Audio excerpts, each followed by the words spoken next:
तो आज शिवराज सरकार की गौ कैबिनेट की बैठक होने वाली है और ये पहली बैठक होगी। पहले ये बैठक आगर मालवा के सारिया गौ अभ्यारण्य में होने वाली थी, लेकिन अब ये बैठक भोपाल से ही ऑनलाइन होगी। गौ कैबिनेट की बैठक के बाद सीएम शिवराज सिंह सालरिया जाएंगे। गौष्टमी पर सीएम शिवराज सालरिया के गौ अभ्यारण्य में गौ पूजन भी करेंगे। इसके बाद सीएम शिवराज गौ संगोष्ठी में देश भर के गौ विशेषज्ञों के साथ चर्चा करेंगे। सीएम शिवराज सालरिया में जनसभा को संबोधित भी करेंगे। आपको ये भी बता दें, एमपी देश का पहला राज्य है जिसमें गौ कैबिनेट का गठन किया गया है।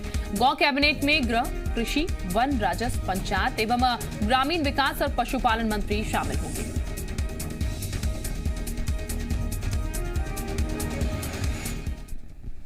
तो मध्य प्रदेश में गौ कैबिनेट को लेकर प्रदेश में जमकर सियासत भी हो रही है। कांग्रेस ने सरकार पर गाय के नाम पर टैक्स वसूलने का आरोप लगाया, तो वहीं कांग्रेस के आरोपों पर बीजेपी ने तंज कसा है।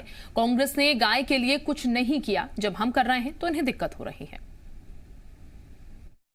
गो कैबिनेट करने जा रहे हैं तो गो कैबिनेट वहीं करो ना जहाँ की घोषणा की थी। अब तो जो है मंत्रालय में कर रहे हैं। क्यों? क्योंकि वहाँ गाय मर गई। जाके देखो ना कि वहाँ की अब व्यवस्था क्या है। वहाँ नहीं जा रहे हैं अब वो गो कैबिनेट करने। गो कैबिनेट तो यहीं हो रही है। वो कैबिनेट बनाने से कुछ भी नहीं होता है।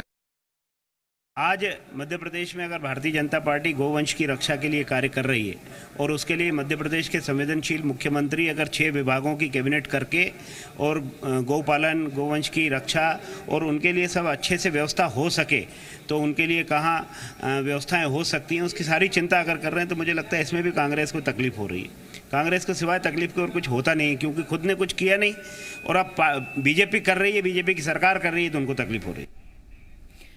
और विवेक इस वक्त हमारे साथ ज्यादा जानकारी के साथ जुड़ चुके हैं। विवेक, मध्य प्रदेश में गाय का मुद्दा जो है काफी संवेदनशील नजर आ रहा है इस वक्त, खासकर अगर बात की जाए, और जिस तरीके से गौ कैबिनेट की बात की जा रही है आज लगातार इसको लेकर कांग्रेस की तरफ से प्रहार किया जा रहा है कि गौ मंत्रालय की बात आपने की थी, अब गौ कैबिनेट आप कर रहे हैं, बनाइए मंत्रालय। देखिए, गाय पर राजनीति मध्य प्रदेश में जो है लंबे वक्त से हो रही है। जब कमलनाथ की सरकार सत्ता में आई थी तब 1000 गौशाला बनाने का जो वादा था वो पूरा करने के लिए कमलनाथ सरकार ने काम शुरू कर दिए थे। तब से जब विपक्ष में बीजेपी बैठी थी तो विपक्ष में बीजेपी ने रहते हुए कमलनाथ सरकार पर कई सवाल उठाए थे और गौ हत्या के मामलों में मध्य प्रदेश में सबसे ज़्यादा इजाफा और तमाम आरोप कमलनाथ सरकार पे लगाए थे। अब जो है कांग्रेस विपक्ष में और बीजेपी सत्ता में है। ऐसे में एक बार फिर बीजेपी ने इस एजेंडे पर चलना शुरू किया है और ये माना जाता है कि बीजेपी जो है इस एजेंडे पर हमेशा चलती आई है और कांग्रेस के निशाने पर हमेशा रही है। इस बार भी वही हो रहा है। गौ कैबिनेट बना दी गई है और अब गौ कैबिनेट की आज बैठक हो रही है, लेकिन पूर्व निर्धारित कार्यक्रम के अनुसार गौ कैबिनेट की बैठक आगर मालवा के गौ अभ्यारण्य में होनी थी, लेकिन अचानक संशोधन किया गया समय में और अब गौ कैबिनेट की बैठक ऑनलाइन हो रही है आज भोपाल में सुबह 11 बजे से। ऐसी स्थिति में कांग्रेस सवाल उठा रही है कि आखिर गौ कैबिनेट की बैठक वहां क्यों नहीं हो रही जहां पर पहले घोषणा की गई थी। उसके पीछे का तर्क ये है कि पिछले दिनों वहां पर बड़ी संख्या में गाय की मौत हुई, तो कांग्रेस को का आरोप है कि गाय की मौत वहां होने के कारण जो है बीजेपी सरकार जो है वहां गौ कैबिनेट करने से घबरा रही है और इसलिए यहाँ जिससे गौ कैबिनेट की जा रही है। दूसरी तरफ आज गोपाष्टमी है और गोपाष्टमी के दिन गाय की पूजा जो ज्यादा करेगा हो सकता है उसको गाय के नाम पर वोट ज्यादा मिल जाए और यही कारण है कि आज बीजेपी की शिवराज सरकार जो है गोपाष्टमी पर गौ कैबिनेट भी कर रही है और एक गौ सम्मेलन जो है वो आगर मालवा में रखा गया है, सालरिया में रखा गया है। वहाँ पर सम्मेलन होगा। गौ विशेषज्ञों से मुख्यमंत्री चर्चा करेंगे और आने वाले समय में क्या कुछ निर्णय लेना है सरकार को इस दिशा में उसको लेकर सुझाव भी लेंगे और अब देखना होगा कि आज पहली गौ कैबिनेट में क्या कुछ महत्वपूर्ण फैसले सरकार की तरफ से लिए जाते हैं। बिल्कुल विवेक, ये कहा जा रहा है ये गौ कैबिनेट जो है वाकई में महत्वपूर्ण होगी। इस गौ कैबिनेट की अगर हम बात करते हैं तो कुछ विभागों की बात भी की जा रही है, इसी के अंतर्गत कुछ विभाग भी बनाए जाएंगे, इसको लेकर क्या जानकारी? देखिए, गौ कैबिनेट में कुछ विभाग जो है वो इसमें शामिल होंगे और विभागों के मुख्यमंत्री जो है वो आज इस कैबिनेट की बैठक में शामिल होंगे, जिसमें गृह मंत्री गृह विभाग की तरफ से डॉक्टर नरोत्तम मिश्रा, पशुपालन मंत्री प्रेम सिंह पटेल पशुपालन विभाग की तरफ से, पंचायत एवं ग्रामीण विकास मंत्री जो है महेंद्र सिंह सिसोदिया शामिल होंगे और वन मंत्री विजय शाह शामिल होंगे।